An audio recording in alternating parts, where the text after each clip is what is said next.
नक्की हा पूल आहे तरी कुठे सांगते अधिकची माहिती आमची प्रतिनिधी मनश्री पाठक। मुंबई गोवा महामार्गावरचा सावित्री नदीवरचा एक महत्त्वाचा ब्रिज पूल हा पुरामध्ये वाहून गेल्याची एक घटना घडलेली आहे।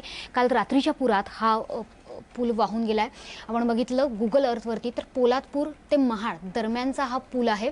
पोलादपूर ते महाड अंतर आहे 18.5 किलोमीटर आणि या 18.5 किलोमीटरच्या दरम्यान जो मुंबईकडे येणारा खूप ब्रिटिशकालीन जुना असा ब्रिज आहे। साधारणतः 100 वर्ष जुना हा सांगितला जातोय। हाच ब्रिज नेमका वाहून गेलेला आहे। मुंबईकडे येणारी त्यामुळे सगळी वाहतूक अर्थातच ठप्प झाली आहे। मुंबई गोवा महामार्ग जो आपल्याला इथे दिसतोय पिवळ्या रेषेवर हा सुद्धा जवळपास ठप्प झालेला आहे।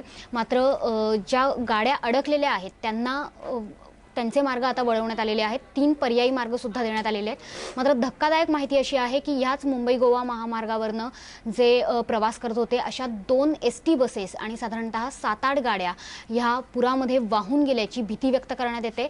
खरं तर कोणतीही ऑफिशियल अशी माहिती दिली जात नाहीये। मात्र जी ग्रामस्थांकडून माहिती दिली जाते त्यानुसार ह्याच मुंबई गोवा महामार्गावरनं ज्या गाड्या रात्री प्रवास करत होत्या त्या सावित्री नदीमधनं वाहून गेल्याची भीती व्यक्त केली जाते। साधारणतः जेव्हा आपण बघतो की मुंबई गोवा महामार्गावरती कायमच प्रवाशांची वर्दळ असते आणि प्रवाशांची वर्दळ असल्या कारणाने हा जो ब्रिज होता तो अत्यंत जुना होता। आधीपासून या ब्रिजला पाडण्याचे आदेश सुद्धा कदाचित दिले गेले होते अशी माहिती आपल्याला सूत्रांकडून मिळते। मात्र तरी सुद्धा ह्या पुलाची दुरुस्ती वेळेवर करण्यात आली नाही। तसंच रात्री प्रचंड अंधार होता त्याच्यामुळे शोध मोहिमेत सुद्धा अनेक अडचणी आल्या।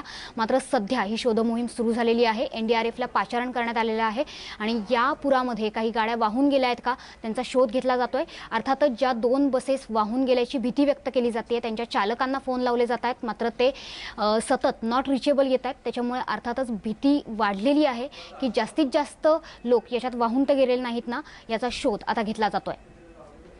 कॅमेरामन विपुल सह मनश्री पाठक, एबीपी माझा, मुंबई।